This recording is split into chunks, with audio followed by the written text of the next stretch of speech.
So yun, nung ano, talagang ala na, halos swerte nga't naabutan ko pa na medyo humihinga pa. So nakuha siya sa tubig, pagkatapos nga in-electric pan ko at hiniwalay ko sa mga kasama.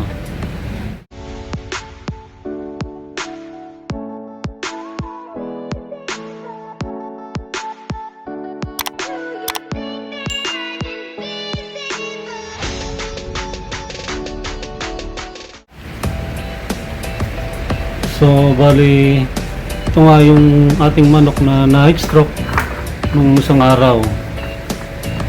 So kaya ang ginagawa natin ngayon ay pansamantala natin siyang in-isolate at kasi nga mahina pa. So ang ginawa natin, ilagay natin siya sa isang hawla at ilagay natin siya ng electric fan. So ganung paraan ay para tuluyan siyang makarecover. So hindi muna natin siya sinasama sa kanyang mga kasamahan kasi nga mahina pa.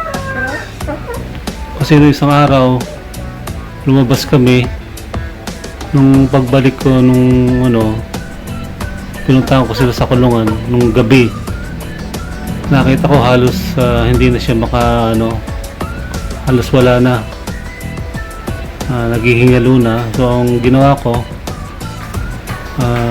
pinaliguan ko siya ng tubig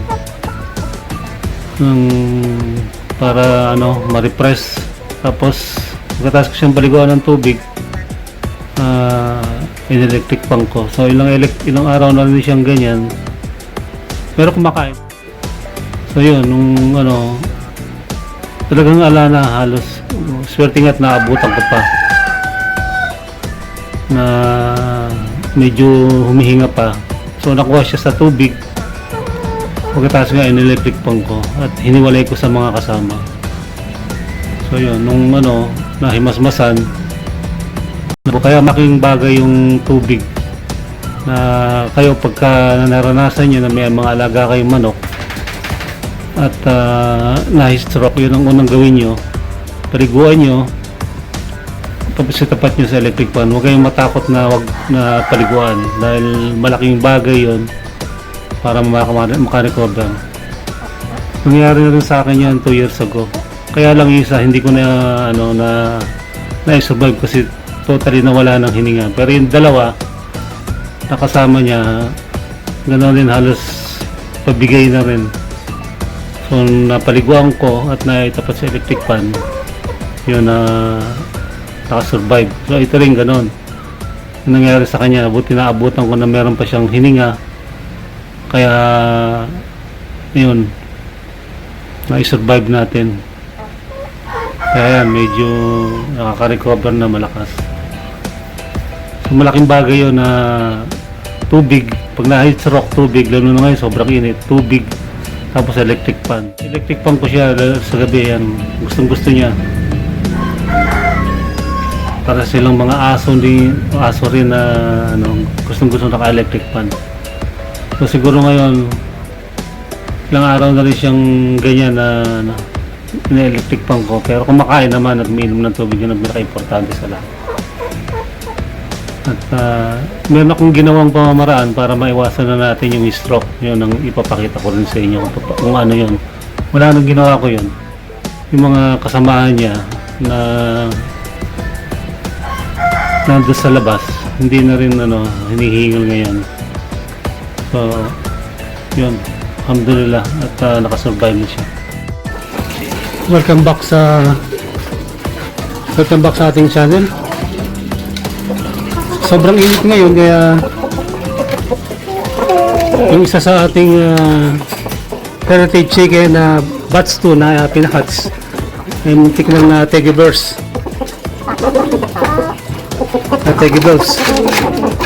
So nakakain. So ito yung tinandaan ko. Nagkaroon ako ng vlog sa kanya. Ito yun. Ngayon malakas na siya. Ilang araw ko rin na in-isolate to. Yun nga, inabutan ko to, halos wala nang hindi na makagulapay, naghihingalo na. So nahabol ko pa. binuhusan ko ng tubig, pinariguan ko. Tapos ilang araw ko rin na itinapat sa electric fan. Kahit gabi, ni-electric fan ko yan. So yan, medyo ano na siya, naka-recover na. Sinama ko na rito sa... Bali 3 days ko siyang in-isolate. So yan, malakas na siya, nagbalik na. Lagyan ko na ng ano, cable tie. Tinandaan ko para pangalawang buhay niya na to eh. Nangingitlog pa naman na itong isa na to. Actually lahat sila nangingitlog na eh. So yun. So meron tayong ginawang paraan para hindi na sila may stroke. Kasi mga thunders na itong mga to eh. Ito. Jersey Giant. Itong ating Rodala UK line, mga rooster. Yan, mga rooster natin. Mga thunders na yan. Pero, ganun pa man, ay naglagay tayo ng ano, ng prevention nila, yung para hindi sila ano, to prevent na ano, yung heat.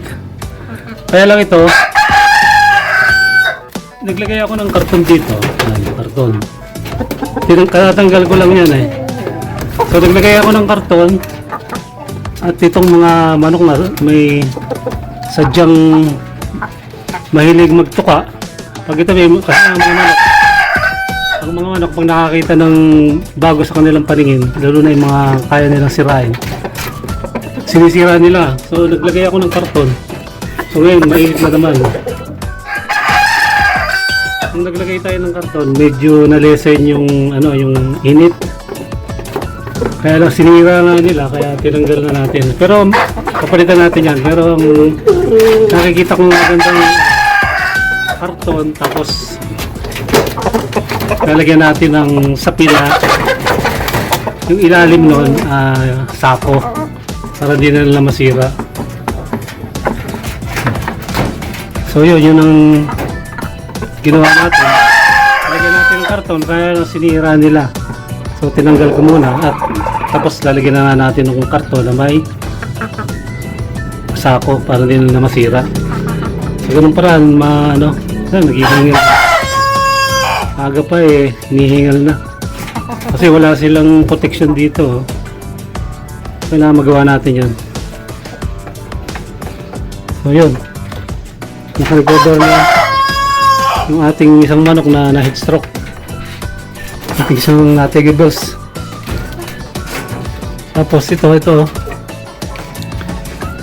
nilagyan natin ng ito, hindi nila maabot. Ito nung nilagyan natin, hindi na sila hinihingal man, bagyala lang. Kasi yung init hindi na bumababa, nabablock na nitong karton. So ito, kahit di na natin lagyan ng sako to, kasi di naman nila maabot eh. So yan, pero ito, so yan, okay yan. Medyo na-lessen na yung heat. Kaya lang ito, ito ganun din, sinira nila. Ganyan sila. Winakwak nila. Masyadong makukulit yung kanilang tuka. Pag nga manuka, kahit ako pag natutuka, pag nagugutom, nasasaktan ako. Ito pa kaya ang mga ganyan lang ng karton. So ang mali ko naman, hindi ko kagad nalagyan ng sako. So yan, sinira na. Ayan, sinira na nila. Ayan, hoy, kulit. Ayan, nakakulit na. Kasi abot nila eh. So gagawin natin, babaklasin natin yan. At tulad nung isa na pinakita ko, yun ang gagawin natin. Karton muna, tapos sako. Okay. Palitan din natin yan para yung init mabawasan. Kasi pagka talagang pag summer, hindi maiiwasan na ma-heat stroke kasi sobrang init. So, kailangan i-secure natin sila. Kahit na mga thunders na yung mga yan, eh, mahal natin yung mga yan. Kahit na madalang lang ng itlog. Na hindi na sila everyday nangingitlog hindi ko pa rin sila makuha ang ikal kasi napamahal na nga sa akin yung mga yan. Hayaan lang natin sila dyan, ubuhay sila hanggang gusto nila. Ayan mga yan, lalo na yan, mga ano na yan, 4 years yan, mga decal brown.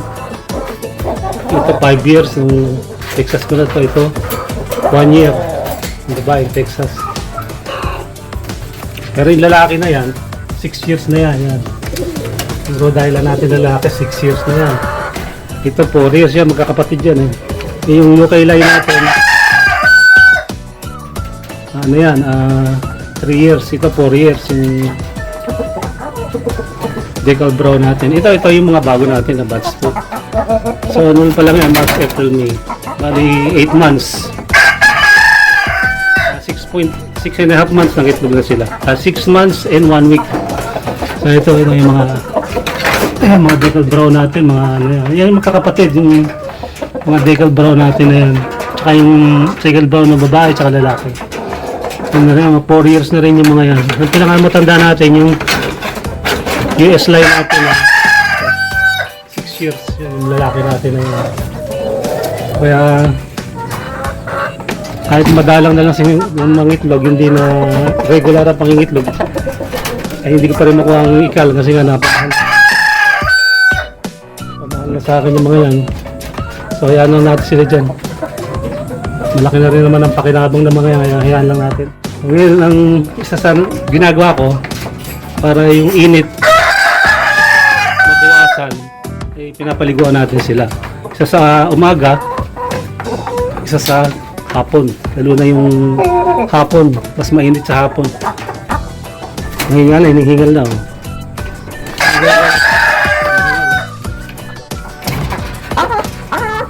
na. So, ang paligo natin, umaga at saka hapon.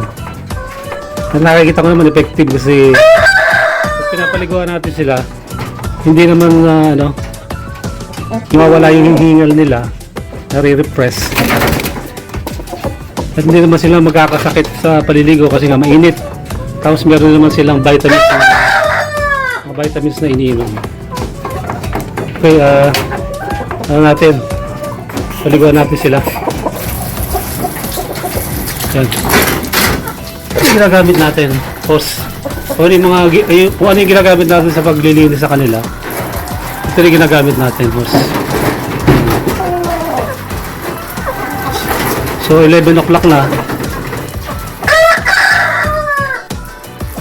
Kaya kailangan natin silang kasi pagdating ng 10 o 11 mainit na talaga. Sabi may bagyo raw.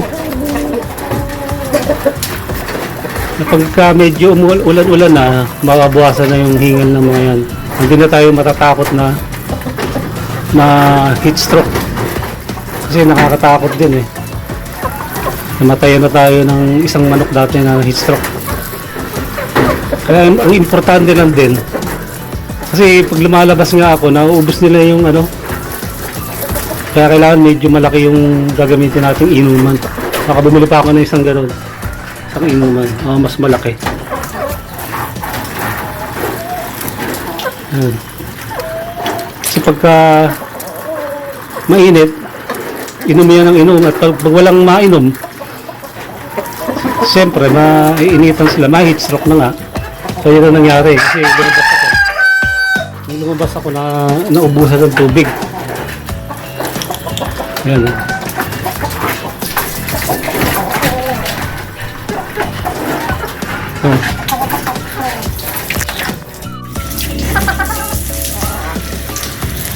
Ayan. Ito yung mga decal brown natin. Nire-repress sila. Ayan. So ito yung mga Texas. Ito naka-schedule ngayon na mga itlog ito. Mga itlog siya ngayon.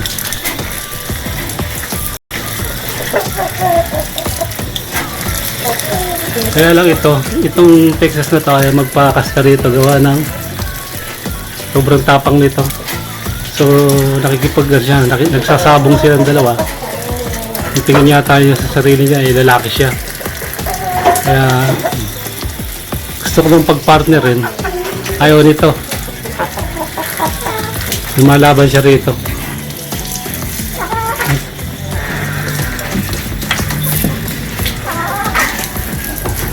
Ayan.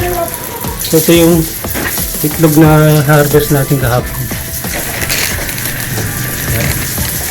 Yan yung kahapon. Ngayon, ito mga itlog to ngayon. Tapos doon, may na-harvest akong sa kanina, may mga itlog pa rin dyan. Okay. So, ayan na. Tapos na natin silang paliguan. So, mamaya ulit. Mamayang alas 2, alas 3, paliliguan natin sila kasi tirik na tirik yung araw mamaya alas 3. Kaya kailangan paliguan natin. So, yun naman kalapati natin. Dito yung kalapati natin.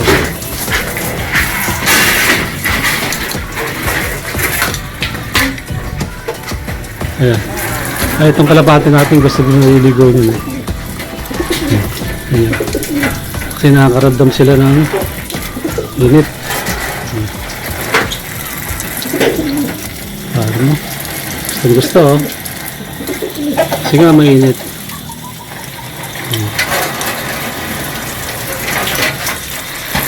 Kasi bulso. Ito napulot ko lang ito sa kasada. Ayan ito. Ayan, yan napulot ko yan. Hindi ko nang masagasaan. Kaya kinuha ko na lang. Sige. Yung beses mo masagasaan niya dito sa kasada namin.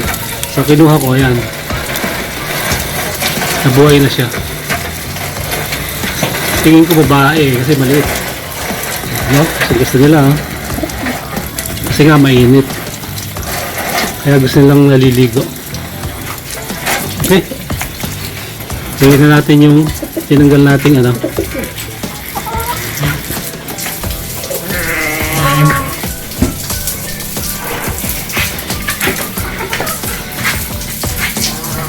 Gagawin natin ito ngayon ito. Papalitan natin yung karton tsaka lalagyan natin ng sako. Okay? So bali, ito na yung ating finished product. Ayan, naglagay tayo ng panibagong karton. Yung ilalim niyang karton. Tapos naglagay tayo ng sako para ma-block yung ano, init. Lagay ko naman, hindi na kaya sirahin to. Medyo matibay naman itong sakong ilagay natin. So yung sa kabila, yung sa Jersey Giant natin, ganyan din yung ginawa natin. Pinilitan natin yung nasirang karton, tapos naglagay tayo ng sako. So alas stress na, so kailangan natin silang paliguan ulit dahil mainit. So nabanggit ko na 2 times a day pinapaliguan natin sila para iwas stroke. Okay, paliguan natin. Ayan. Pilit kasi kaya tulad ng nabanggit ko, kailangan natin silang paliguan.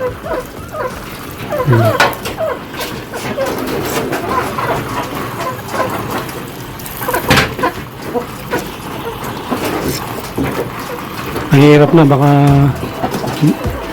maulit na naman yung nangyari nung nakarang araw na heat stroke yung isa sa kanila.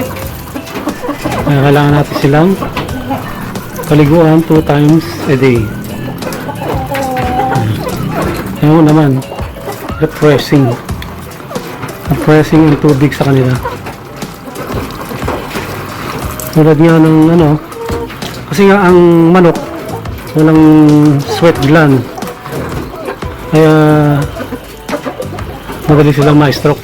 Sabagay kahit naman yung mga ibang hayop tulad ng aso na stroke din, nag-uminit. Ayan, wala silang sweat gland. At yung pawis nila, inilalabas nila sa pamagitan ng kanilang pagtae. Kaya kailangan makakabuti sa kanila na paliguan para sila ay maginhawahan at iwas stroke na rin. Okay? Ano sa baba? Lahat sila papaliguan natin. Yan. Ito yung mga rooster natin na Bengal Brown.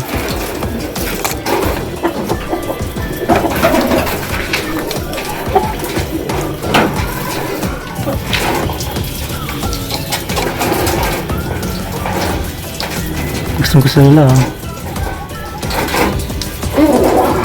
sobrang init kasi ngayon.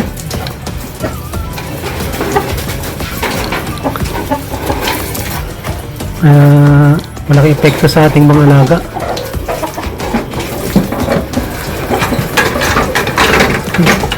Ito mga ating Jersey Giant, Rhode Island, UK line.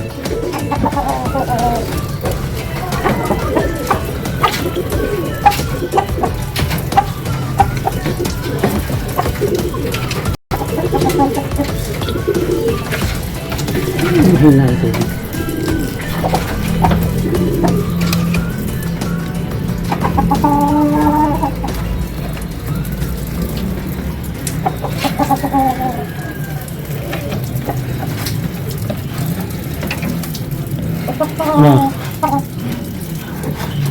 Na-press ko na kayo ha. Na kayo ma-stroke.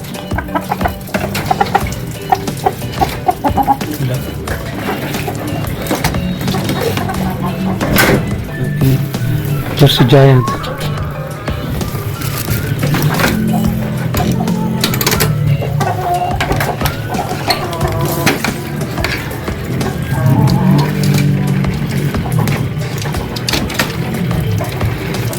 Dito sa area na to, sobrang init. Kaya naglagay ako ng sako.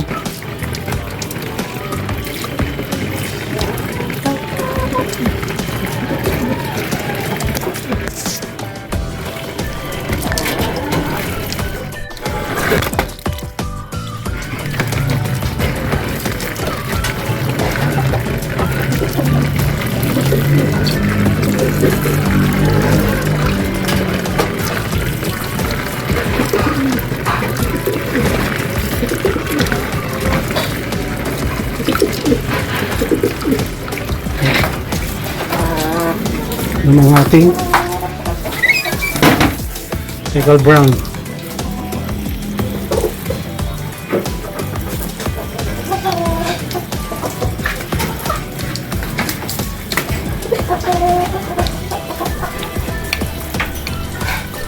Medyo hinihingal sila kaya kailangan spray natin ng tubig. Texas.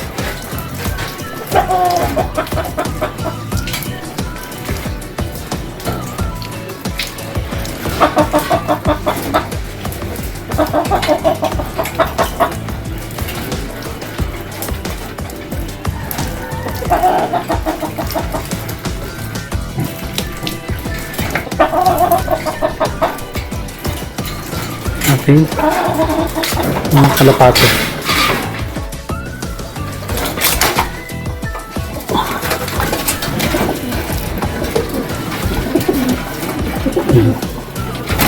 So, gusto nila alam mo ngayon alas 3 sobrang init. Gano'n nila kagustuhan tubig.